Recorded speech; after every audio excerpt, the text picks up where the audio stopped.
Pernyataan Kapolri Jenderal Listio Sigit Prabowo tentang pemeriksaan terhadap 25 personil polisi yang diduga tidak profesional dalam pengolahan TKP atas kasus terbunuhnya Brigadir Joshua Huta Barat di rumah mantan Kadif Propam Polri Irjen Verdi Sambo. Assalamualaikum warahmatullahi wabarakatuh. Salam sejahtera bagi kita semua. Shalom, Om Swastiastu, Namo Buddhaya, salam kebajikan.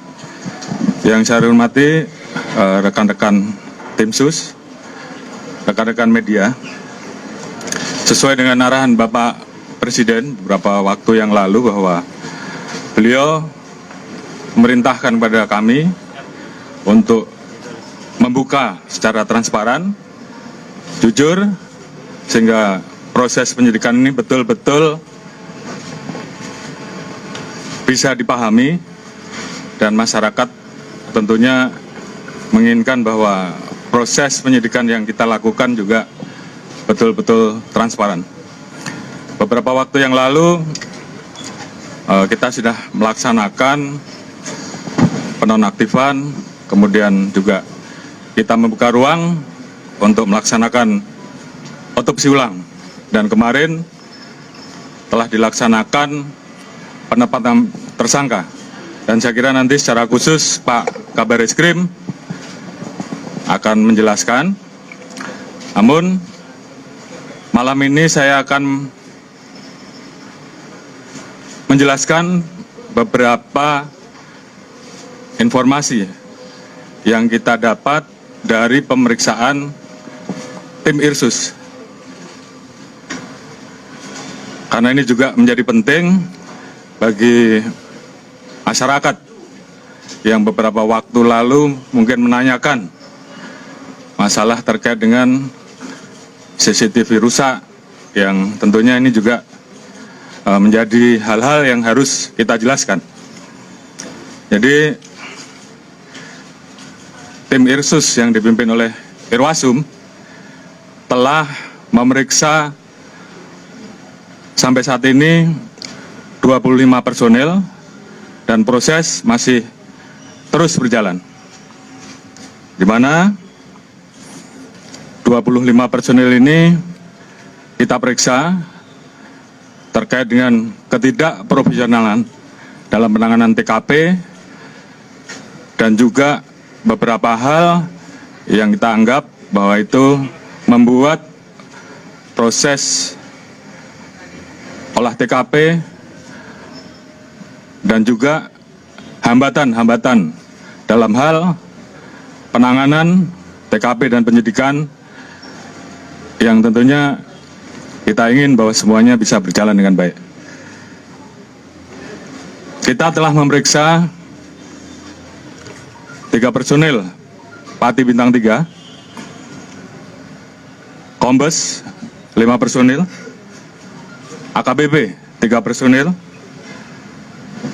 Kompol 2 personil, Pama 7 personil, Bintara dan Tamtama 5 personil.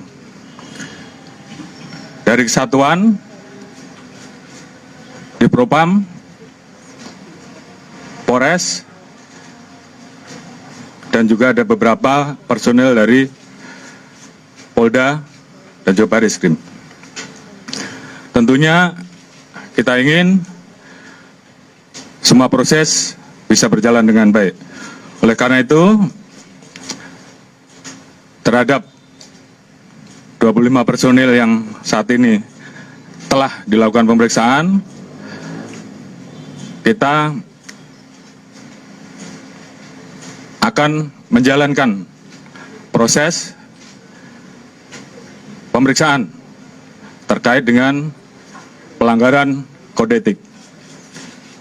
Dan tentunya apabila ditemukan adanya proses pidana, kita juga akan memproses pidana yang dimaksud.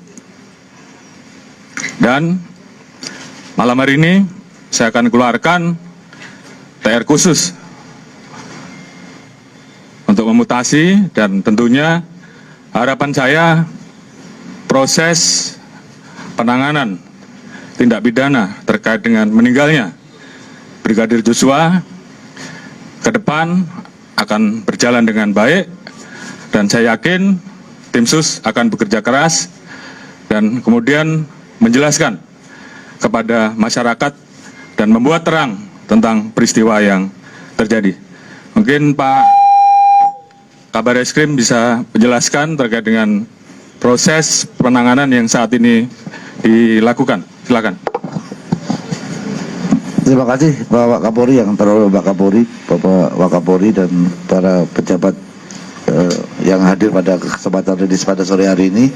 Yang saya hormati rekan-rekan media, atas izin Bapak Kapolri, saya akan menyampaikan proses penyidikan yang dilakukan oleh jajaran Barreskrim Polri terhadap LP yang dilaporkan oleh keluarga Joshua dan LP limpahan dari Polda Metro Jaya yang berisi laporan dari Ibu Putri yang pelecehan, kemudian yang kedua laporan tentang ancaman pembunuhan yang dilaporkan Baradae terhadap Joshua. Seperti yang rekan-rekan ketahui bahwa hasil penyidikan yang dilakukan, jajaran Barreskrim sudah memeriksa sampai dengan hari ini 43 saksi.